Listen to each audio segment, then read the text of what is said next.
I know there's a fair amount of interest. I'm interested in hearing a little bit more about the very early days with Tesla and how it came together. Your brother Kimball is here. I thought we'd bring him out. Sure. You guys could talk a little bit about it. There.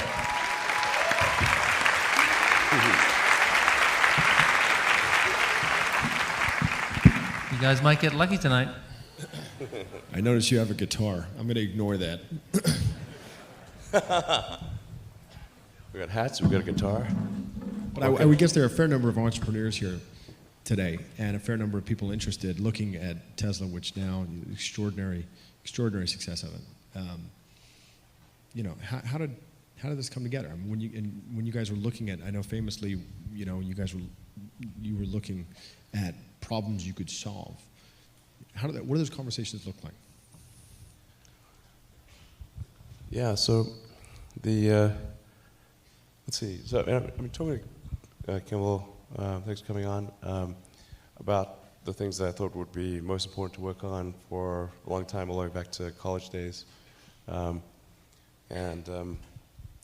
Electric cars are something I've been interested in since I was, 18, 19. When do you first recall hearing me talk about electric cars? Just curious. First time was, well, you talked about it in the 90s a lot. We used to brainstorm a lot randomly, even in, I think we were 20 years old. And the first thing I remember us brainstorming was solving connectivity amongst doctors. Huh. And we were on a road trip from... That was hopeless. Huh?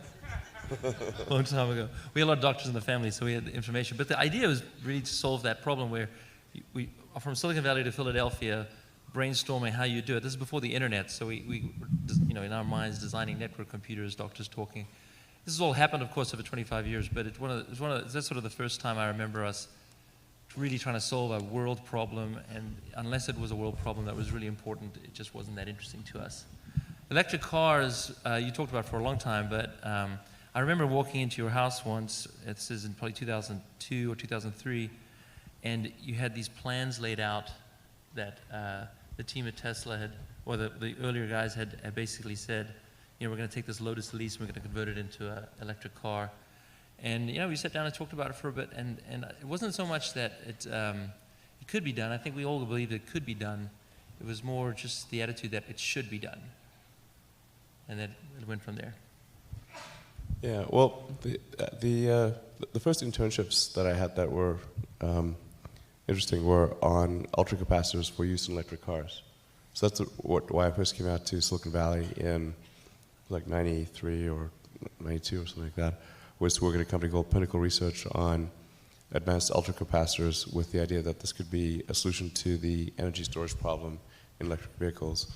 And then when I graduated from Penn, I was going to be doing a PhD at Stanford in material science and physics, trying to figure out if there's a way to solve for an ultra high density solid state capacitor that would have enough range to power an electric vehicle.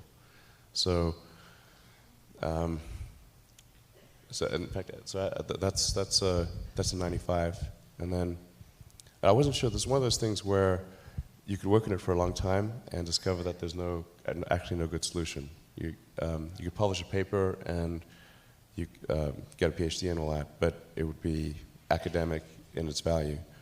So in '95, I had a choice of either work on this energy storage system for electric vehicles or try to play a role in building the internet. But the internet stuff was happening right then and there.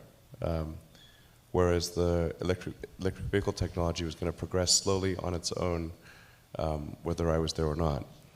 So I thought, well, I'll put the grad studies on hold and do something to help build the internet, or do something useful on the internet. And that's when I talked to Kimball, and you were working in Canada at the time. Yeah, that's right. Said, hey, why don't we try to do this company in Silicon Valley? It's pretty cool. We built we were the first to see maps in door-to-door direction. It had been built by a company, Navtech, but never been on the internet. And it was so cool to be the first two humans to see it. You can draw a map, type in an address, Yeah. get directions, things you probably all did about 50 times today each. And we were the first to see that and put it on the internet, so it was really cool. Yeah, it was the first maps and directions, yellow pages and white pages on the internet. Yeah.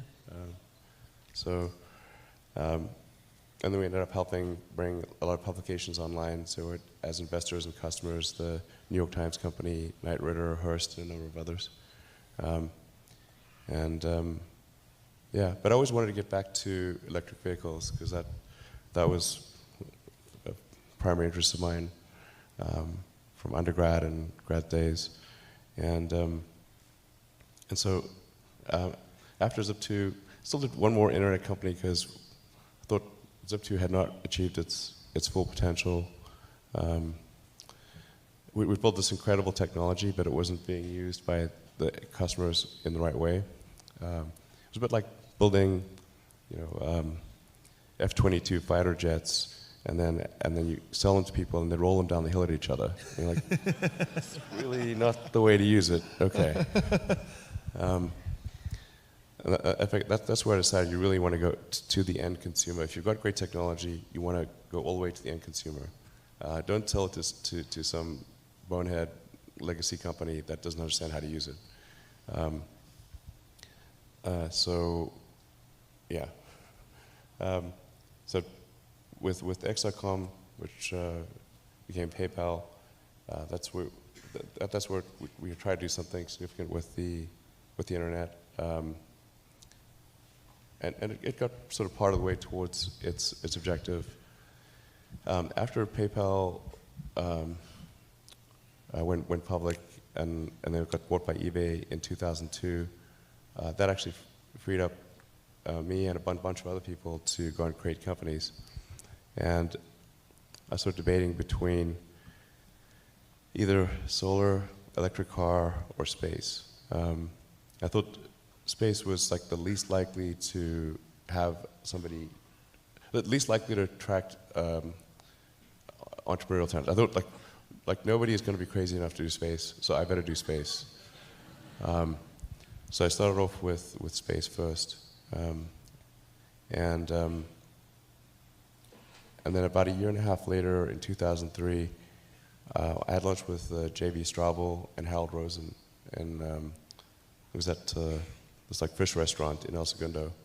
And Harold Rosen had been involved in space and electric vehicles, and JB had just graduated from college and was working with him, and the conversation turned to electric vehicles because Harold had done something called Rosen Motors, which was like an attempted EV startup. And I said, well, I've always been super interested in electric vehicles. I was going to do my PhD on advanced energy storage. Sorry. I was going to do grad studies on advanced energy storage techniques for electric vehicles. And so JB said, well, have you heard of this company called AC Propulsion? Because they had created the T0 electric sports car as a prototype. And I was like, wow, that's great. Like lithium-ion batteries had really achieved a level of energy density that could, for the first time could allow you to have significant range in an electric car. And they had a sports car that had 0 to 60 in under 4 seconds, a 250-mile range, and it was pretty cool. Now it was just a kit car, so it didn't have a roof or airbags or a thermal control system, and it was extremely unreliable. It wasn't productized, but it was a proof of concept. So I got the test drive from AC Propulsion, and I was like, wow, you guys should really commercialize this. This would show people what electric cars can do. And I tried for months to get AC Propulsion to go into production with the T0. And like they just were not interested in doing that. Amazingly, they wanted to do an electric Scion. Like that boxy car. But the problem is like the electric Scion would cost $70,000. Or you could build a sports car for $100,000. Okay, but like nobody's going to buy the electric Scion. But people might buy the electric sports car. So after hounding them for months, I finally said, like, look, if you guys are not going to commercialize the T0, would you mind if I did that? They said, no problem, go ahead. It's like, great, so I'm going to do that with JV. And they said, but if you're going to go and try to productize T0, there's some other teams you should talk to that are also interested in doing that.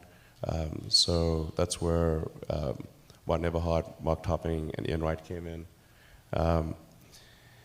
And that, I think that was probably the biggest mistake in my career, quite frankly.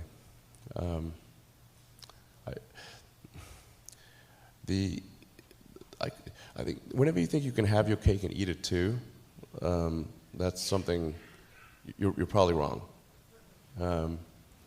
So I thought I can keep running SpaceX.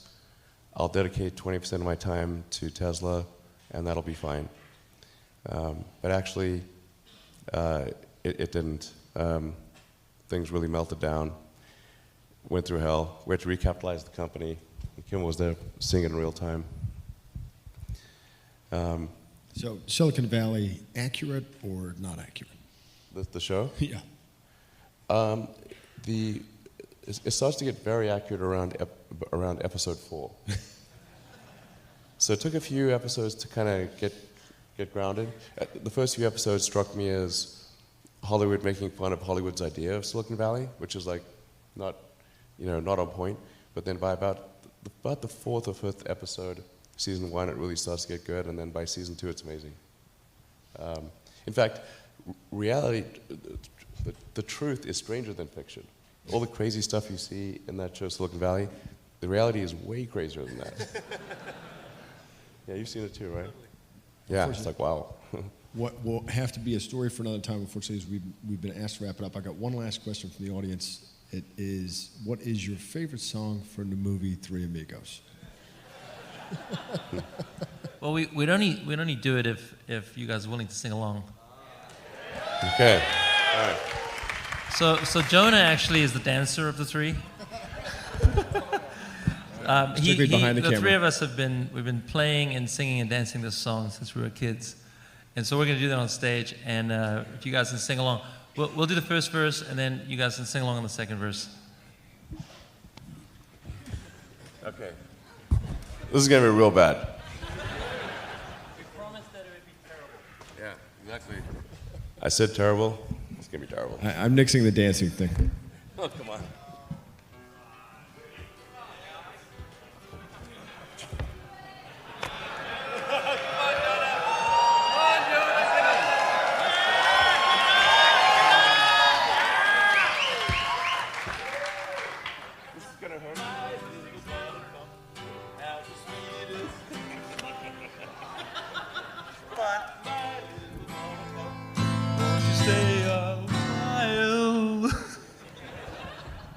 Come with me where moonbirds hit the sky.